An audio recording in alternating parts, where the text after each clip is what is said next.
Hi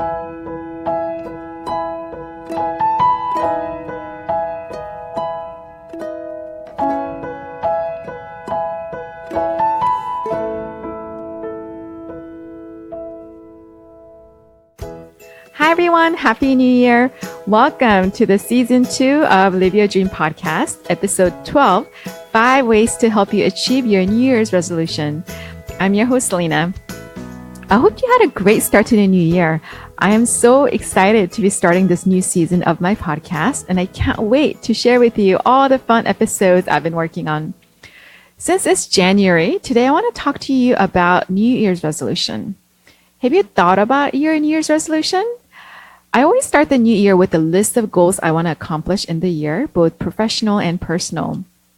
I usually write in my journal and just quickly start to write down what I want to do, accomplish, and experience this year without overthinking it. If you overthink it, you might talk yourself out of some things you want to do because you either think it's not realistic or you don't want to disappoint yourself if you don't do it. Don't do that. This is supposed to be fun. When you're writing down your New Year's resolution, you have to be feeling really good and excited and looking forward to all the great things you'll do in the new year. I highly recommend writing down your New Year's resolution rather than just thinking about them. Unlike just thinking in your head, writing down gives you clarity and helps you to organize your thoughts. And by committing it to paper, you make your goals more real and concrete. Studies have shown again and again that people who wrote down their goals and dreams accomplished significantly more than those who did not. I've personally experienced in my life how powerful this is, and I'll share with you the story in future episodes. One of the people I know who is amazing at setting goals and accomplishing them is Michael Kim, the founder of the law firm Kobre and Kim, who I interviewed in episode 3. If you haven't listened to this episode yet, I highly recommend you do. It's the episode titled How to Make Yourself Happy. It was actually one of the most popular episodes of the last season, and I've had so many people reach out to tell me that Michael's story gave them a chance to think about their lives with a different perspective.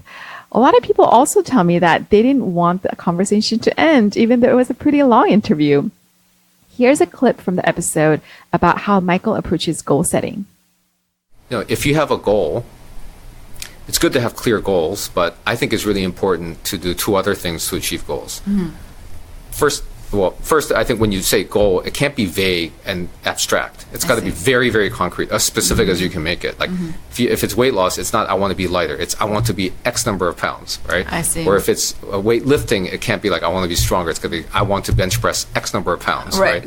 So the goal has to be as concrete as possible, so you can reverse engineer both what it takes, what you have to do to get it, and milestones of to actually get there, you have to progress at a certain rate. You have to hit certain milestones. Otherwise, you're not going to achieve it during that time. And a goal, by definition, has to have a time limit. That's right. Otherwise, it's just a hope, not an actual goal, right? Mm-hmm. So I think what was helpful for us is not only did we have a goal with specific amounts of money and innovation, et cetera, but the 2 other things I think is first, we had the same milestones. We needed to achieve certain things, or we knew that we weren't progressing towards it. And I think when you set a goal, you have to basically discipline yourself. If the goal's 3 years away, you're not going to be able to discipline yourself. It has to be, if you want to be able to run a 4-minute mile 3 months from now, you have to be at a certain speed a month from now. Otherwise, you're not going to achieve your goal, right? I see. And then the second thing, which I think is the most important, which gets overlooked, is clarity about what you are willing to do. Got it. Not Deep just down. what you want. Right, not just what you want, but how much are you willing to sacrifice other things to achieve your goal? I see. And I think it's important to be clear with yourself about what everyone has limitations about what they're willing to do. Right. You can't say, I'm willing to do anything to achieve your goal, because I've never met anybody for whom that's actually true. Right. So you have to understand and articulate to yourself, I'm willing to do up to this point, but not beyond. And then you have to honestly ask yourself, is that actually going to achieve your goal? Then you either have to lower your goal or increase your effort. But the 2 have to match up. I recently met up with him and asked him about how he comes up with New Year's resolution. He said he usually spends some time during the last week of December to think about and create a list of New Year's resolution. And he shared with me some really interesting insights. Although I couldn't record our conversation because we were having lunch, I did take detailed notes to share them with you. So here are the 5 ways Michael approaches goal setting and New Year's resolution. Number 1, make specific small goals and not vague or big goals. In 2018, one of his New Year's resolution was to practice Spanish every other day.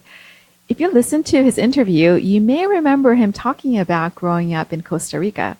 So he grew up speaking Spanish and wanted to keep up with the language, so he made that his goal last year. In order to achieve this goal, Michael watched some Spanish TV programs and also put himself in the Spanish practice group at work so he could be around Spanish speakers. And that led to him traveling to Argentina, and he told me about all these amazing fun things he did while he was in Buenos Aires. He said this trip wouldn't have happened had he not set a goal of practicing Spanish. Michael says some people have goals like, I want my life to change, or I want my career to have a different direction. But goals like these are hard to achieve because they are too big or too vague. But making plans like practicing Spanish every other day may lead to some other things that are totally new and different, like traveling to Argentina. Number 2, pair up a goal with an experience you enjoy. Working out is a goal most of us have, but it's not easy to make it to the gym consistently. So here's how Michael makes himself want to go work out. He only watches Netflix when he's working out, or will only go to sauna after working out. So by pairing up a goal of working out with something he enjoys, like watching Netflix or going to the sauna, he then can look forward to going to the gym. Number 3, when you add a goal to your list, take out another goal from the list.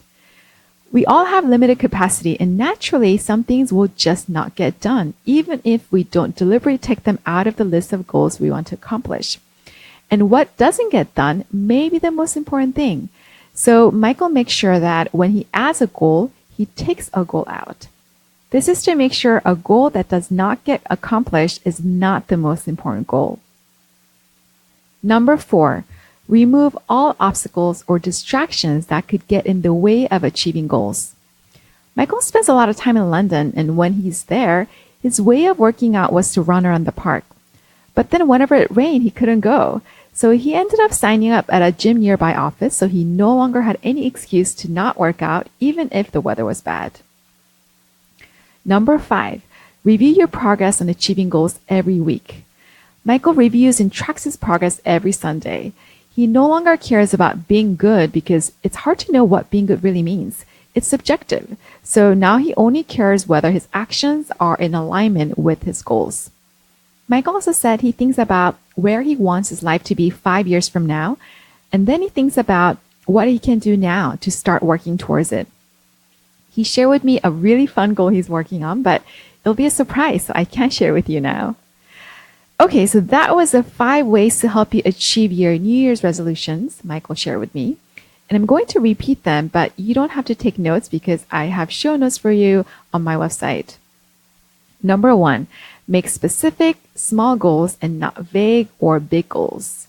Number 2, pair up a goal with an experience you enjoy. Number 3, when you add a goal to your list, take out another goal from the list. Number 4, remove all obstacles or distractions that could get in the way of achieving goals. Number 5, review your progress on achieving goals every week. It's still January, so it's still not too late to come up with your New Year's resolution if you haven't already. Michael told me if you don't make goals to accomplish in the new year, your life will be the same as the year before. And this is so true. If you want your life to change, you either have to do something different or meet different people. It's easy to forget New Year's resolution after a while. In fact, study shows 80% of New Year's resolution fail by February. So one approach another friend of mine shared with me is setting quarterly goals. So at the end of March, June, September, and December, you review how you've done in the past quarter and then adjust or set new goals for the new quarter. I thought this is really great because every 3 months you get a chance to reflect and start all over again. So I hope what I've shared with you today was helpful. I also want to remind you to add to the list some personal goals that are important to you and not just professional goals. As high achievers, we tend to only focus on making progress in our professional lives and lose sight of other things that are very important to us. One of my goals for last year and this year too is to spend quality time with my parents and family. So when I visited them over the holidays, I intentionally created my schedule so that I could spend a lot of quality time with them. If you want to see show notes for today's episode, please go to my website, selinalee.co/episode 12. That is CELINALEE.co/episode 12.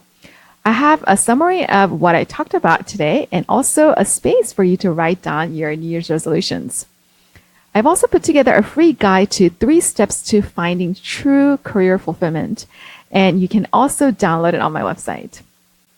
Also, for those of you in New York City, I'm doing a career workshop for an organization called Creative Mornings next Wednesday on January 30th in Manhattan. Creative Mornings is a community for creative professionals, but you don't have to be working in the creative industry to come to the event. If you want to check it out, I'll have a link to the event on the show notes from today's episode. For questions about my coaching or to reach out to me with any thoughts or questions about my podcast, you can also visit my newly designed website at selinalee.co. That is CELINALE.co. And I look forward to hearing from you. And please subscribe on iTunes, Google Podcasts, or wherever you listen to your favorite podcasts. And while you're at it, I'd really appreciate it if you can please write me a review. It will really help me to spread the word and get discovered by new listeners. So thank you so much, and I'll be back soon with another episode. Have a great week, everyone.